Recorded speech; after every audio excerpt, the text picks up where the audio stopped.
Bismillahirrahmanirrahim.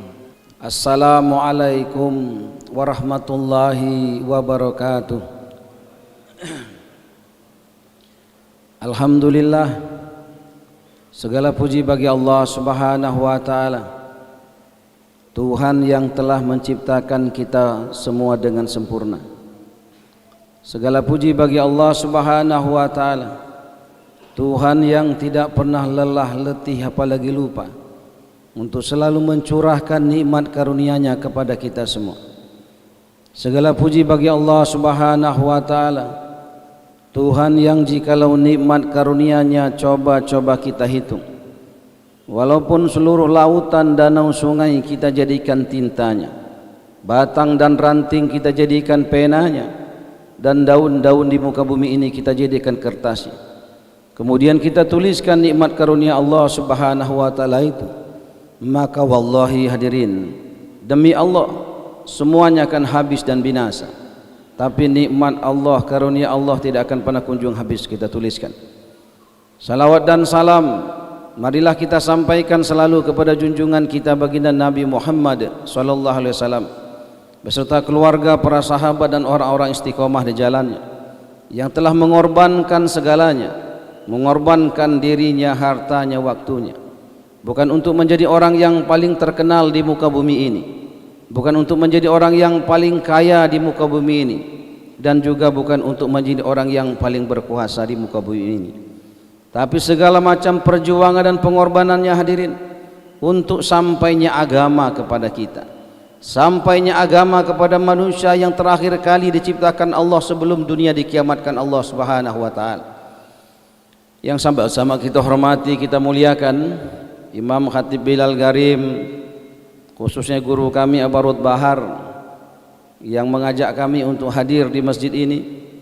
Sesungguhnya tidak layak dan pantas kami berbicara di hadapan Bapak Ibu hadirin sekalian, karena dari sini kelihatan dengan jelas Bapak Ibu hadirin sekalian adalah orang-orang yang soleh, wajah-wajah yang bercahaya, insya Allah calon-calon penghuni surganya Allah Subhanahu wa taala.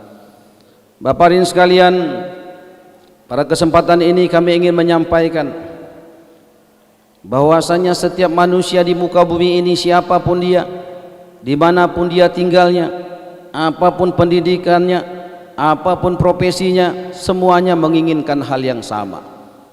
Apa yang diinginkan manusia ini adalah kebahagiaan, adalah keselamatan, adalah kesuksesan, kemuliaan, kejayaan di dunia dan di akhirat. Hari ini banyak orang mempersepsikan, mengukur kesuksesan manusia itu dari kebendaan. Orang dikatakan sukses kalau dia nyalon presiden, terpilih sebagai presiden. Orang dikatakan sukses, dia katakan mulia ketika dia mencalon menjadi anggota DPR RI, terpilih menjadi anggota DPR RI, maka dia katakan dia orang yang sukses. Orang dikatakan sukses ketika dia merintis sebuah usaha dan kemudian usahanya memberikan keuntungan yang berlipat ganda. Kemudian dia membuka usahanya itu hampir di seluruh negeri di muka bumi ini, maka dia dikatakan orang yang sukses. Orang yang dikatakan sukses ketika dia memiliki kebun dan kemudian kebunnya menghasilkan panen yang berlipat ganda, maka itu dikatakan sukses. Negeri yang sukses adalah negeri yang dianggap mampu membangun infrastruktur teknologi tercanggih. Negeri yang dikatakan sukses ketika negeri itu bisa memberikan pendapatan kepada masyarakatnya tertinggi, maka negeri itu dikatakan negeri yang sukses. Tapi Bapak hadirin sekalian, coba kita bedah, apa itu kesuksesan sesungguhnya? Hari ini kita mendefinisikan kesuksesan saja kadang-kadang keliru. Hampir seluruh manusia bersepakat negeri yang sukses hari ini adalah Amerika, Jepang, Cina, Korea. Kenapa? Karena di sana gedung pencakar langitnya banyak, karena di sana infrastrukturnya hebat, karena di sana penghasilan masyarakatnya besar, karena di sana teknologi-teknologi tercanggih kemudian ada. Hadirin, coba kita lihat bagaimana kemudian negara-negara yang dianggap adalah negara yang sukses itu ternyata sebagian besar masyarakatnya, kalau kita melihat survei, angka bunuh diri tertinggi adalah di negara-negara itu. Apakah mungkin rakyat yang bahagia, rakyat yang sukses kemudian ingin bunuh diri? Tentu jawabannya tidak. Kita saja yang di masjid ini, saya yakin tidak ada satu manusia pun yang ingin bunuh diri. Ada Pak, Bu? Enggak ada. Walaupun mungkin kita belum punya yang namanya gedung pencakar langit, kita belum punya kekayaan teknologi secanggih negeri itu, tetapi di antara kita hari ini tidak ada yang mau bunuh diri. Maka hadirin sekalian, keliru ketika kita mengatakan kesuksesan itu ukurannya adalah kebendaan. Maka kesuksesan itu hadirin sekalian Allah Subhanahu wa taala letakkan bukan kepada kebendaan, tetapi kepada agama. Hadirin, siapapun yang memikirkan agama, mengamalkan agama, mengusahakan agama secara sempurna, ukurannya adalah Rasul dan para sahabat, maka dia pasti bahagia, dia pasti sukses, selamat dunia dan akhiratnya. Siapapun dia, apakah dia orang yang buta, apakah dia orang yang cacat fisiknya, apakah dia tinggal di kampung, maka ketika dia mengamalkan agama secara sempurna, maka dia pasti bahagia, pasti selamat, pasti mulia dunia dan akhirat. Hadirin, maka Bapak Hadirin sekalian, kita bisa melihat bagaimana dan mencontoh ukurannya. Baginda Nabi Muhammad SAW adalah uswatun hasanah, blueprint cetak biru manusia yang paling sukses di muka bumi ini. Maka siapapun yang mengikuti Rasulullah, maka dia pasti sukses, selamat dunia akhirat. Para sahabat radhiyallahu anhum hadirin mengikuti Rasulullah. Bahkan dikisahkan Sayyidina Abu Bakar radhiyallahu anhu ketika Rasulullah telah meninggal dunia, dia temui anaknya, dia tanya, wahai anakku sayang, apalagi yang ayahmu belum buat yang Rasul dulu buat? Memang betul-betul berhajat terhadap apa yang Rasul buat dan yang belum mereka buat. Begitulah kehidupan para sahabat. Mereka sangat menginginkan menyempurnakan apa yang dahulu kala Rasulullah lakukan. Berbeda zaman sekarang hadirin sekalian. Hari ini sunnah dianggap satu hal yang memalukan. Hari ini sunnah dianggap adalah hal yang ketinggalan zaman. Maka wajar hari ini umat Islam di Indonesia terbesar di muka bumi ini, tetapi bagaikan buih di lautan, dihina, dicaci, dimaki di mana-mana. Wajar negara Republik Indonesia ini bagaikan kepingan-kepingan surga, tanahnya subur, lautnya luas, hampir seluruh kekayaan muka bumi ada di Indonesia, tetapi rakyatnya susah dan miskin. Sebagian besar NKRI ini terdiri dari lautan, tetapi garam kita impor. Bukankah untuk merubah laut menjadi garam tidak memerlukan teknologi yang tinggi? Bukankah merubah lautan kepada garam tidak memerlukan modal yang besar? Tetapi kenapa negeri ini yang sebagian besar lautnya banyak tapi garamnya impor? Kenapa tanah Indonesia yang subur ini, di mana mata memandang hijau royo-royo, tetapi bahan pangan kita sebagian besar impor, bahkan ikan asin pun kita impor? Salah siapa? Bukan salah siapa-siapa. Salah kita karena kita tidak mau mengusahakan agama, tidak mau mengamalkan agama secara sempurna sebagaimana yang dibawa oleh baginda Nabi dan para sahabat. Lalu bagaimana kemudian kita memulainya? Hadirin, janji Allah Subhanahu wa taala bukan kepada kiai A, kiai B, bukan kepada organisasi A, kelompok B, bukan, tetapi kepada Rasul dan para sahabat. Rasulullah katakan, siapapun yang mengikuti sahabat-sahabatku, maka dia mengikuti bintang di langit, pasti akan selamat dan sukses dan bahagia dunia dan akhirat. Ambil contoh hadirin sekalian, Sayyidina Bilal radhiyallahu anhu. Sayyidina Bilal radhiyallahu adalah seorang manusia biasa sama seperti kita, manusia yang tinggal di bumi yang sama, di bawah langit yang sama, disinari matahari dan bulan yang sama, bertuhan-tuhan yang sama, berkitab-kitab yang sama, bernabi-nabi yang sama. Hadirin, manusia biasa sama seperti kita. Sayyidina Bilal tidak pernah lemhanas. Sayyidina Bilal tidak pernah S3, S2, S1, tidak pernah SMA, SMP, SD, tidak pernah. Sayyidina Bilal tidak pernah mengancam pendidikan. Hadirin, tetapi seorang budak yang telah mengusahakan agamanya, menyempurnakan agamanya pada dirinya, menyempurnakan sunnah 24 jam dalam kehidupannya, maka Allah penuhi janjinya. Allah berikan keselamatan, kesuksesan, kebahagiaan dunia dan akhirat kepada Sayyidina Bilal. Seorang budak tanpa kampanye, tanpa berdebat, tanpa masang foto di pohon, di tiang listrik, tanpa iklan di TV, di koran, kemudian Allah angkat menjadi seorang gubernur. Hadirin, seorang budak diangkat menjadi gubernur tanpa berdebat, tanpa kampanye, tanpa mendaftar ke partai politik manapun, menjadi seorang gubernur. Seorang budak. Hadirin, kalaulah hari ini kita mengangkat seorang yang tidak SD, SMP, SMA, tidak lemhanas menjadi gubernur Jawa Barat, kira-kira jadi apa ini Jawa Barat? Kalaulah di Jakarta di sana diangkat seorang gubernurnya, orang yang tidak berpendidikan SD, SMP, SMA, tidak pernah lemhanas, kira-kira DKI jadi apa? Pasti kita mengatakan pasti hancur itu provinsi. Kemacetan, banjir akan melanda negeri itu. Itu opini yang pasti secara umum akan kemudian sampai. Hadirin, tetapi orang yang beriman tidak akan pernah berpikiran begitu. Orang beriman akan selalu tawajuh kepada Allah dan Rasulnya, tidak kesan dengan pandangan orang, tidak kesan dengan dunia. Sayyidina Bilal radhiyallahu menjadi seorang gubernur. Hadirin, maka ketika dia memimpin sebagai seorang gubernur, Allah tolong dia, Allah berikan kesuksesan, keselamatan kepada Sayyidina Bilal dalam memimpin. Kesuksesannya bukan hanya di wilayah kekuasaannya, tetapi kesuksesannya berada di seluruh penjuru dunia. Bukan hanya di seluruh alam, tapi di seluruh zaman.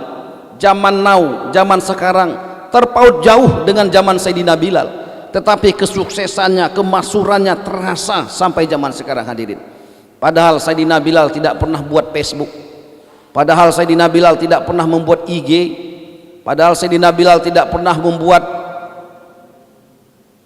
internet yang lainnya, tapi keterkenalannya, kesuksesannya, keberhasilannya kita bisa rasakan, bisa kita dapatkan informasinya sampai zaman sekarang. Bahkan Sayyidina Bilal, hadirin sekalian, ketika masih hidup, baginda Nabi Muhammad SAW menyampaikan langsung tentang bunyi terompah Sayyidina Bilal yang Rasul dengar di dalam sorga. Orangnya masih hidup, tetapi sendalnya sudah Nabi dengar di dalam sorga. Kalau sendalnya saja sudah masuk ke dalam sorga, bagaimana orangnya? Sayyidina Bilal seorang budak hitam legam. Hadirin sekalian, kemudian Allah pertemukan dengan seorang wanita tercantik di zaman itu. Allah berikan kesuksesan, keselamatan, kemuliaan, kejayaan dunia dan akhirat. Pertanyaannya hadirin hari ini, bagaimana kemudian keyakinan kita? Kita akan lebih yakin orang yang bisa memimpin itu adalah orang yang memiliki pendidikan tinggi walaupun agamanya tidak ada. Kita meyakini orang yang memiliki kekayaan akan lebih mampu memimpin sebuah provinsi, sebuah negeri daripada orang-orang yang kemudian mengusahakan agamanya. Maka wajar hari ini hadirin sekalian, Islam bukan tidak berkuasa. Banyak penguasa-penguasa Islam, banyak pemimpin-pemimpin Islam, banyak orang-orang kaya Islam. Tetapi kenapa kemudian Islam hari ini bagaikan buih di lautan? Karena orang-orang Islam hari ini telah meninggalkan sunnah. Orang-orang Islam hari ini telah meninggalkan usaha agama. Orang-orang Islam hari ini telah meninggalkan usaha yang dulu telah membuat para sahabat dari orang-orang biasa menjadi orang luar biasa. Para sahabat dulu hadirin sekalian menjadi ahli-ahli masjid. Para sahabat dahulu kala menjadi pemakmur-pemakmur masjid. Indonesia ini punya potensi yang luar biasa yang tidak dimiliki oleh negeri lain. Indonesia ini memiliki 1 juta masjid kurang lebih. Bayangkan baginda Nabi Muhammad SAW ketika hijrah memakmurkan satu masjid Nabawi, satu masjid yang tiang-tiangnya dari batang-batang korma, satu masjid yang lantainya hanya pasir saja, satu masjid yang atapnya pelepah-pelepah korma. Masjid kita sudah luar biasa bagus betul, tetapi masjid Nabi itu hadirin sekalian, amalan-amalannya menembus 7 lapis langit. Dakwah ilallah, ta'lim wa ta'lum, zikir, ibadat, hikmat. Amalan-amalan inilah yang kemudian membuat Allah ridho kepada mereka. Bahkan tahanan-tahanan perang ketika ditahan, diikat di tiang-tiang masjid hadirin, 3 hari diikat, 3 hari kemudian dilepas. Maka kemudian tahanan perang yang non muslim tadi kemudian tidak ingin kembali kepada kerajaannya. Mereka ingin tetap di Madinah, mereka ingin menjadi seorang yang muslim, mereka ingin menjadi seorang Islam. Hadirin sekalian, kenapa? Bukan karena ceramah yang menggelegar, bukan karena ceramah yang panjang-panjang, bukan karena jago debat para sahabat, bukan. Tetapi ketika mereka ditahan di tiang-tiang masjid, ketika para sahabat makan, maka makanan itulah yang diberikan kepada tahanan perang. Anak-anak mereka pun menyuapi tahanan-tahanan perang itu, hadirin. Maka para tahanan perang pun menangis, karena ketika orang Islam ditahan di kerajaan mereka, makanan-makanan yang tidak layak dimakan yang diberikan kepada orang Islam. Siang hari, malam hari, tahanan-tahanan perang dari Islam disiksa. Tetapi ketika mereka ditahan oleh orang Islam, justru mereka mendapatkan perlakuan yang membuat hati mereka bergetar. Anak-anak para sahabat menyuapi tahanan-tahanan perang. Mereka diperlakukan begitu dimuliakan. Maka kemudian hadirin sekalian, orang-orang yang ditahan pun berbondong-bondong meninggalkan agama mereka, masuk ke dalam Islam. Islam tidak dibawa dengan kekerasan, Islam tidak dibawa dengan caci maki, Islam tidak dibawa dengan peperangan, perdebatan, tapi Islam dibawa dengan kasih sayang. Islam dibawa dengan cinta. Khairun nas anfa'uhum linnas. Bukankah sebaik-baik orang itu adalah yang bermanfaat bagi orang lain? Kemanfaatan inilah yang kemudian banyak membuat orang kemudian tertarik kepada Islam. Maka hadirin sekalian, pada kesempatan ini saya ingin bicara mengenai masjid ini, karena rupanya masjid inilah yang membuat para sahabat dari orang-orang bodoh menjadi orang-orang pintar. Karena masjid inilah yang membuat kemudian Madinah yang dahulu kala gelap menjadi negeri yang bercahaya. Dan potensi Indonesia untuk menjadi negeri yang diridhoi, diberkahi Allah Subhanahu wa taala, menjadi negeri yang memberikan security and prosperity bagi rakyatnya, memiliki potensi yang luar biasa. Potensi Indonesia bukan karena lautnya, potensi Indonesia bukan karena buminya subur, potensi Indonesia bukan karena penduduknya banyak, tetapi potensi Indonesia sesungguhnya karena Indonesia memiliki 1 juta masjid. Kalaulah 1 juta masjid ini hidup amalan sebagaimana amalan Masjid Nabawi dahulu kala, dakwah illallah, talim wa ta'lum, zikir, ibadat, khidmat, maka saya yakin Indonesia ini akan menjadi negeri sebagaimana Madinah ketika baginda Nabi Muhammad SAW hidup ketika itu. Negeri yang menjadi ukuran kebahagiaan seluruh manusia di muka bumi ini. Maka Bapak ibu sekalian, usaha inilah yang kemudian pada malam ini kita ingin membicarakannya. Bagaimana setiap pribadi-pribadi kita memiliki investasi terhadap kemakmuran masjid di Indonesia. Kalaulah kita belum bisa datang ke kota Bengkulu, kalaulah kita belum bisa datang ke kota Aceh dan ke kabupaten-kabupaten di ujung-ujung Indonesia, minimal kita pikirkan hadirin, minimal kita berdoa di tengah malam, ya Allah, berikanlah kemakmuran kepada 1 juta masjid di Indonesia, ya Allah. Ya Allah, berikanlah hidayah kepada laki-laki balik, ya Allah, untuk mau memakmurkan masjid, ya Allah. Salat 5 waktu di masjid, ta'lim di masjid, dan doa hadirin sekalian, karena doa ini adalah senjata orang Islam. Baginda Nabi Muhammad SAW belum pernah datang ke kota Bengkulu, tetapi pikirnya telah sampai, sahabat pikirnya telah sampai. Mereka berpikir bagaimana kemudian mereka mengusahakan agar kemudian seluruh manusia ini kenal kepada Allah, taat kepada Allah.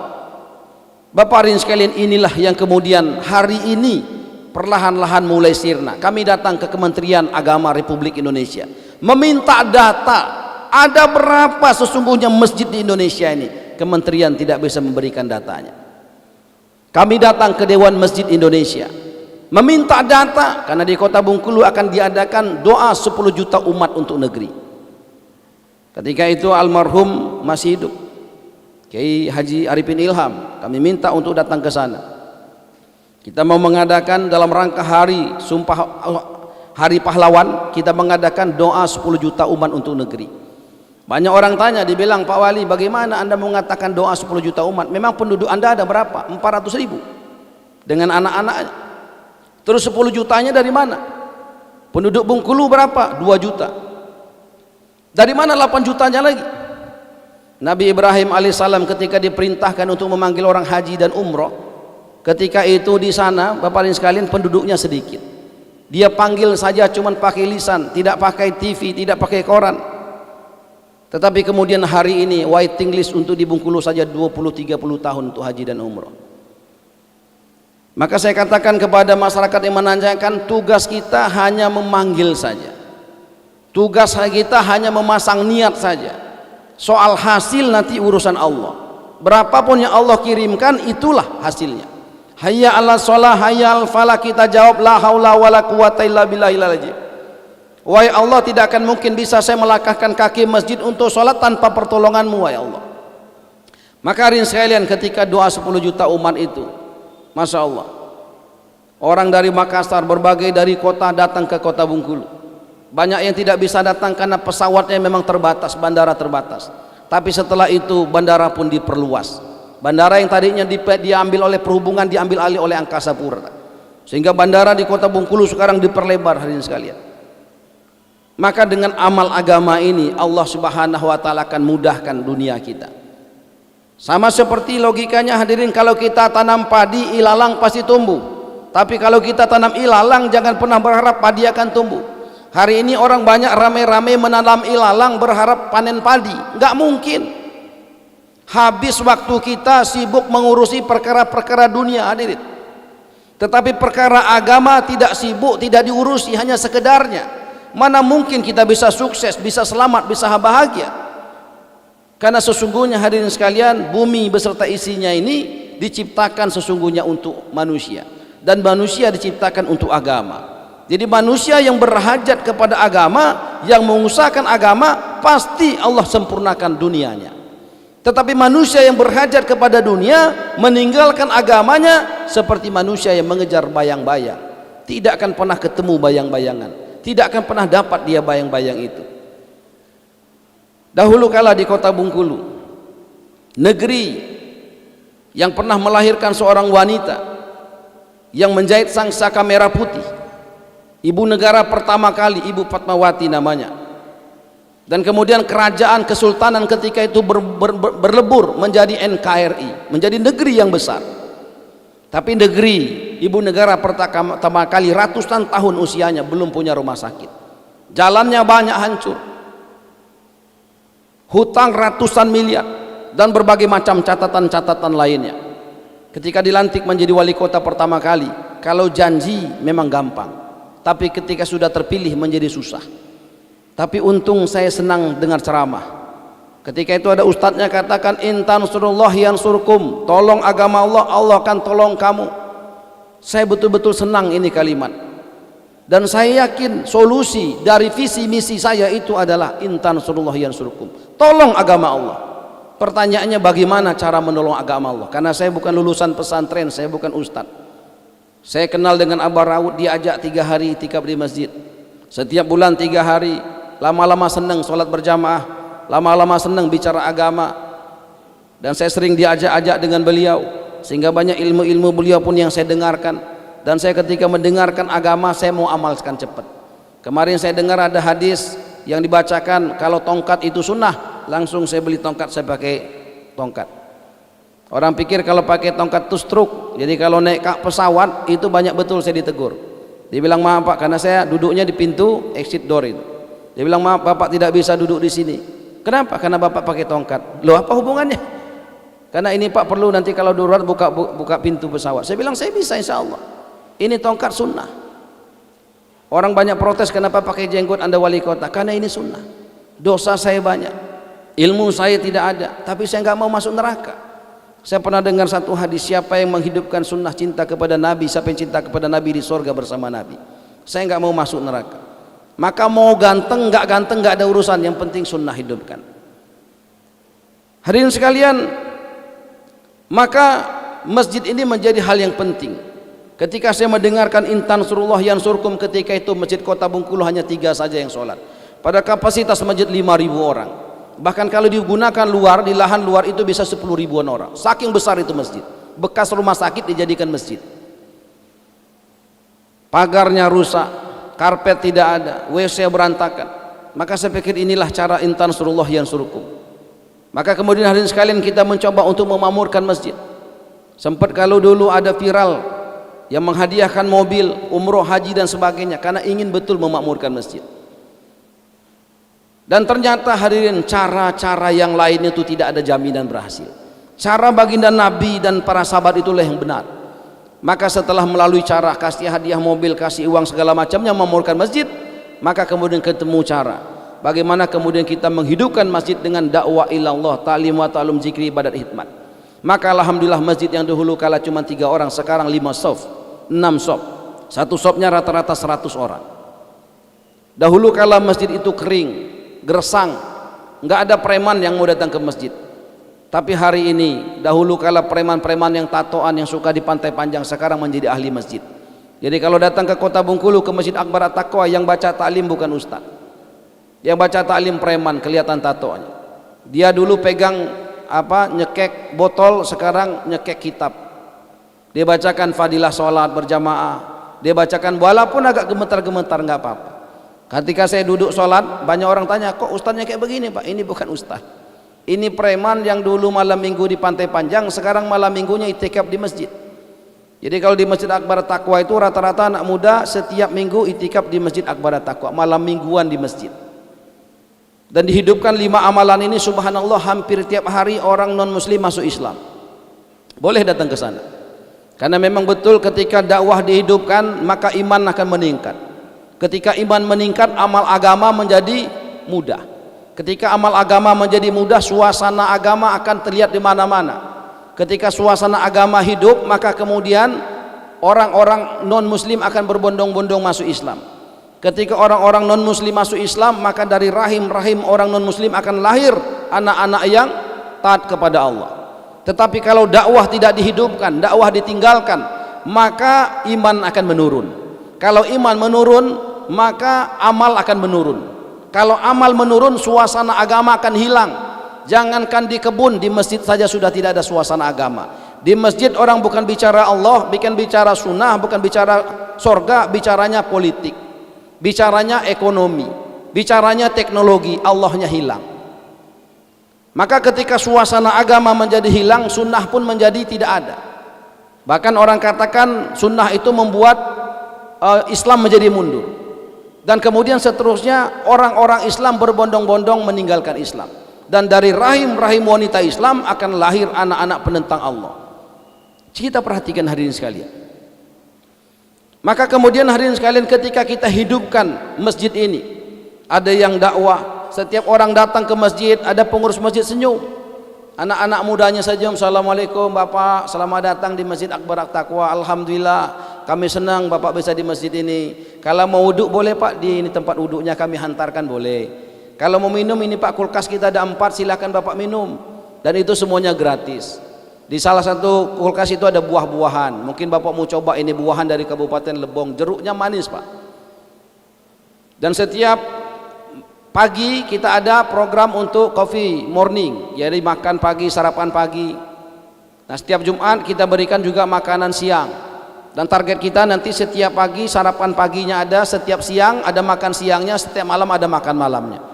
Kalau di rumah kita ada, kenapa di masjid tidak? Kenapa? Karena janji Allah, siapa yang memikirkan masjid, Allah akan pikirkan dia. Siapa yang memakmurkan masjid, akan Allah berikan kemakmuran padanya. Siapa yang mencintai masjid, Allah akan cinta kepadanya. Maka hadirin sekalian, alhamdulillah, kemudian dengan program-program itu kemudian ada juga kerjasama antar masjid. Dan kita juga dari Kota Bengkulu membangun kerjasama dengan wali kota se-Indonesia. Kemarin saya dengan Airin, dengan Tangerang Selatan, kita buat MOU, Kota Tangerang, Kota Bengkulu menjadi kota yang religius dan bahagia. Religius itu adalah agama, agama itu adalah la ilaha illallah. Bahagia itu adalah Muhammad Rasulullah. Orang bahagia hanya dengan Muhammad Rasulullah. Orang bahagia dengan menghidupkan sunnah Rasulullah. Bagaimana tidurnya sebagaimana tidur Rasulullah, bagaimana makannya seperti makan Rasulullah, bagaimana bertetangganya seperti bertetangga Rasulullah, bagaimana pakaiannya seperti pakaian Rasulullah. Singkatnya, bagaimana kehidupan 24 jam mencontoh kehidupan Rasulullah, pasti orang itu akan bahagia. Walaupun dia tinggal di istana, walaupun dia tinggal di gubuk derita, dia pasti bahagia. Bahkan ketika Nabi Ibrahim dilemparkan di kobaran api 40 hari 40 malam, tapi saat itulah saat paling bahagia. yang melemparkannya Namrud hadirin di dalam istana tetapi tidak bahagia. Yang dilemparkan ke dalam api Nabi Ibrahim bahagia. Bahagia itu bukan ketika di api atau di istana, bahagia itu ketika agama sempurna. Walaupun di dalam kobaran api ketika iman sempurna, amal sempurna, pasti Allah berikan kebahagiaan, keselamatan. Walaupun di dalam istana tetapi jauh dari sunnah, jauh dari agama, maka dia pasti sengsara dan menderita. Maka hadirin sekalian, asbab inilah maka kemudian Allah Subhanahu wa taala bangunkan di Kota Bengkulu satu rumah sakit. Dalam waktu 2 tahun rumah sakit berdiri. Tidak masuk akal sebenarnya, tetapi bagi Allah tidak ada yang tidak masuk akal. Semuanya masuk akal bagi Allah. Allah mampu menciptakan langit tidak bertiang hadirin sekalian. Maka kemudian jalan-jalan pun sudah diperbaiki Allah Subhanahu wa taala, kesejahteraan pegawai semuanya. Maka tambah yakin kita, ternyata solusinya adalah in tansurullah yansurukum. Tolong agama Allah. Ketika kita menolong agama Allah, Allah akan tolong kehidupan kita. Allah akan tolong masalah ekonomi kita. Allah akan tolong masalah rumah tangga kita. Allah akan tolong masalah-masalah kita, bahkan masalah kubur, sirat, mahsyar dan sebagainya. Maka hadirin sekalian, karena inilah kemudian pemerintah Kota Bengkulu mengajak beberapa perintah lain untuk bekerja sama menjadikan kota-kota kita, kabupaten-kabupaten, desa-desa kita menjadi kota, kabupaten, desa yang religius dan bahagia. Religius itu adalah solusi untuk mendapatkan kebahagiaan. Tidak akan pernah ada kebahagiaan tanpa ada agama. Walaupun kekayaan seluruh dunia ada di genggaman kita, tapi kita tidak ada agama, tidak akan pernah bahagia. Dan kunci daripada agama itu hadirin sekalian adanya di masjid. Ketika masjidnya makmur dengan amal agama, maka saksikanlah warga masyarakatnya akan menjadi warga masyarakat yang bahagia. Seperti di tempat kita hari ini, subhanallah, saya sangat kesan betul. Masjid ini luar biasa, masjid yang hidup. Di sudut-sudut, di mana-mana ada manusianya. Yang saumnya sedang berbuka, ada yang zikir, ada yang sholat, subhanallah, luar biasa. Tetapi hadirin sekalian, jangan nikmati ini sendiri, karena kita pasti ditanya. Kita enak-enak di sini, bagaimana orang-orang kampung di sana? Pernahkah kita datang ke kampung-kampung sana? Ada beberapa kabupaten yang kami datangi. Ketika kami datang ke satu masjid, masjidnya tidak lagi ada penghuninya. Di sana ada tai kambing, di sana ada apa namanya itu, jaring-jaring laba-laba. Ketika kita datang, kita bersihkan. Mulai ada azan, kita datang ke tetangga-tetangga masjid, kita ajak mereka sholat. Apa katanya? Mohon maaf Pak, kami nggak pakai sholat lagi di kampung ini. Kami di kampung ini yasinan saja Pak. Hadirin, ada itu hadirin. Ketika kami satu kampung lagi datang ke sana, sholat Jumat, yang Jumat cuma 3 orang. Orang katakan, oh itu nggak sah sholatnya, masih mending ada yang sholat. Hadirin sekalian, luar biasa, masjid ini luar biasa. Tapi saya undang, ayo kita kunjungi. Mungkin dari masjid ini buat program kunjungan ke masjid-masjid di kampung-kampung. Di kampung-kampung hadirin sekalian, kasihan. Teknologi masuk, listrik masuk, internet masuk. Bukan menjadi kemakmuran masjid, bahkan masjid hari ini ditinggalkan. Orkes-orkes masuk di kampung-kampung. Kalau orang mengadakan orkes musik-musikan, ramenya minta ampun. Tapi kalau azan maghrib berkumandang, nggak ada tuh yang sholat. Maka kita perlu pikirkan dan kita perlu buat usaha di masjid ini hadirin sekalian. Kirimkan pengurus masjid, anak-anak mudanya untuk datang ke kampung-kampung. Dan saya mengundang ke Kota Bengkulu. Datang ke Kota Bengkulu, menyampaikan salam sunnah, menjawab salam wajib. Saya sudah menyampaikan salam, Bapak hadirin sekalian wajib menjawab salam. Datang ke Kota Bengkulu, bukan menjawab salam saya sekarang. Insya Allah semua bersedia, insya Allah. Datang ke Kota Bengkulu. Kalau bisa 40 hari, 40 hari, nggak bisa 3 hari, nggak bisa 1 hari, datang ke sana hadirin sekalian. Kalau tidak bisa juga doakan agar kemudian di Kota Bengkulu dan di seluruh kota di Indonesia ini masjidnya makmur hadirin sekalian. Di Denpasar di Bali, saya pernah ke sana diundang oleh Pak Bambang, ketua DKM masjidnya. Masjidnya hadirin sekalian setiap subuh 1000 orang. Di sini ada 1000 orang nggak Pak Ustaz? Belum. Boleh datang ke Denpasar. Tanya ke Pak Bambang bagaimana ceritanya. Denpasar gubernurnya non muslim, wali kotanya non muslim, kanwil agamanya non muslim, kemenaknya non muslim, tapi masjidnya setiap subuh minimal 1000 orang setiap subuh. Kita perlu belajar hadirin sekalian. Hadirin sekalian, karena kunci untuk kemakmuran republik ini setelah kami keliling ada di masjid. Ketika masjidnya tidak makmur, jangan pernah berharap republik ini akan makmur. Siapapun presidennya, siapapun gubernurnya, siapapun menterinya, tidak akan pernah membawa kepada kebahagiaan, kemakmuran. Setiap negeri menginginkan security and prosperity, keselamatan, kesejahteraan. Ini menjadi sebuah tagline, cita-cita, harapan seluruh negeri di muka bumi ini. Tetapi coba kita lihat, siapa yang telah sampai kepada cita-cita itu? Tidak ada. Yang pernah sampai kepada ini adalah ketika Rasulullah dan para sahabat hari sekalian di Madinah. Mereka bukan menyempurnakan teknologinya, mereka bukan menyempurnakan ekonominya, mereka bukan menyempurnakan pertaniannya, tetapi para sahabat menyempurnakan la ilaha illallah Muhammad Rasulullah. Itu yang mereka sempurnakan. Ketika mereka menyempurnakan iman dan amalnya, maka kemudian Allah sempurnakan dunianya. Inilah yang kita coba bangun melalui Gema Sajid, gerakan memakmurkan 1 juta masjid, gerakan memakmurkan, mesejahterakan, gerakan pertanian, gerakan yang lain sudah ada semua. Tapi gerakan memakmurkan masjid ini yang memang belum ada. Ada pengurus masjid A, pengurus masjid B, tetapi kemudian tidak istimai, tidak bersama-sama. Nah, harapan kita nanti ada kebersamaan hadirin sekalian. Tentu kebersamaan ini tidak akan pernah terwujud kalau orang Kamboja katakan beng-beng pek-pek, makan-makan jalan-jalan. Orang Kamboja katakan menyatukan umat di zaman Nabi itu dengan 2 cara saja, makan-makan jalan-jalan. Persoalan kita hari ini hadirin sekalian, kita memakmurkan masjid ini definisinya, ukurannya yang berbeda-beda. Ada masjid yang tidak boleh makan-makan di masjid, ada masjid yang melarang tidur-tidur di masjid. Padahal kalau kita umroh dan haji, Masjid Nabawi Mekah itu biasa untuk makan dan untuk tidur-tiduran. Orang tidur bukan karena menumpang tidur, karena lelah dia ibadah, dia tertidur.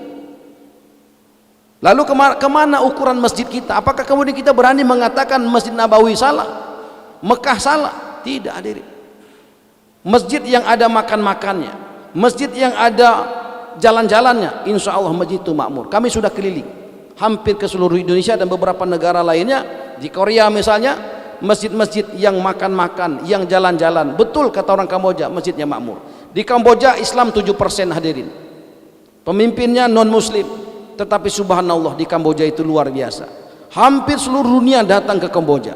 Orang ingin itikaf di masjid Kamboja, waiting list. Kami ke sana hadirin sekalian, subhanallah. Masjid di Kamboja itu tidak ada yang tidak makmur. Banyak masjid yang sholat Jumatnya sama dengan sholat subuhnya. Ada Jenderal Sulaiman namanya. Jenderal Sulaiman ini dia pakai sorban kemana-mana, bintang 2. Kaget saya. Saya bilang, Anda nggak masalah ini dengan negara Anda? Dia bilang tidak. Presiden Perdana Menteri kami Hun Sen, raja kami, dua-duanya non muslim, tidak melarang. Bahkan kemarin saya bintang 1, sekarang saya bintang 2 kata dia. Dan masjid di tempat dia tinggal hadirin sekalian sama sholat Jumatnya dengan subuhnya, karena saya 3 hari di sana. Ketika kami 3 hari di sana di bulan Ramadan, subhanallah, menangis tidak berhenti-berhenti. Bahasanya beda, bukan saudara, baru kenal, tapi mereka subhanallah, anak-anak mudanya, anak-anak kecilnya, orang tuanya rame-rame memakmurkan masjid. Tamu-tamu masjid itu betul-betul dimuliakan, diagungkan hadirin. Kami tidak bisa masak karena semua masakan mereka sediakan. Kami tidak bisa cuci baju sendiri karena baju kami dilondrikan sama mereka. Dan subhanallah hadirin sekalian, masjid mereka luar biasa. Dan tidak ada anak-anak di kampung itu yang tidak menjadi penghafal Quran. Ketika kita datang ke sana hadirin sekalian, walaupun mereka hidupnya sangat sederhana, tetapi kebutuhan masjid betul-betul mereka perhatikan. Ini mungkin yang perlu kami sampaikan, karena sebentar lagi sudah mau Isya. Sekali lagi kami ucapkan terima kasih kepada guru kami Abarut Bahar dan kepada pengurus masjid. Sekali lagi kami mengundang, kami sekarang sedang itikaf 3 hari buat program usaha agama di Masjid Al-Munawarah, di tempatnya Kiai Abarut Bahar bersama dengan Ketua MPR insya Allah, bersama dengan kawan-kawan dari BSD, juga ada dari Jakarta, kurang lebih sekitar 20-an orang. Senang kami kalau misalkan Bapak Adin sekalian juga bisa kunjung ke sana untuk kita sama-sama memikirkan bagaimana kemudian masjid-masjid di Indonesia ini makmur semuanya, bagaimana setiap laki-laki balik mau ambil bagian dalam usaha agama ini, bagaimana setiap wanita-wanitanya tutup aurat secara sempurna, bagaimana kemudian setiap anak-anak menjadi penghafal Quran, bagaimana setiap rumah tangga di Indonesia ini menjadi rumah tangga yang sakinah mawaddah warahmah, dan bagaimana kemudian sesama umat Islam ini satu hati, satu pikir, satu kerja hadirin, tidak saling benci, tidak saling pecah, maka janji Allah akan diturunkan pertolongan. Selama umat Islam tidak bisa satu pikir, satu kerja, satu hati, tidak akan pernah ada pertolongan hadirin sekalian. Terima kasih. Mohon maaf untuk segala kekurangan. Semoga Allah Subhanahu wa taala menolong kita dalam menyempurnakan iman dan amal kita. Subhanallahi wa bihamdihi, subhanakallahumma wa bihamdika, asyhadu an la ilaha illa anta astaghfiruka wa atubu ilaik. Billahi taufiq wal hidayah. Assalamualaikum warahmatullahi wabarakatuh.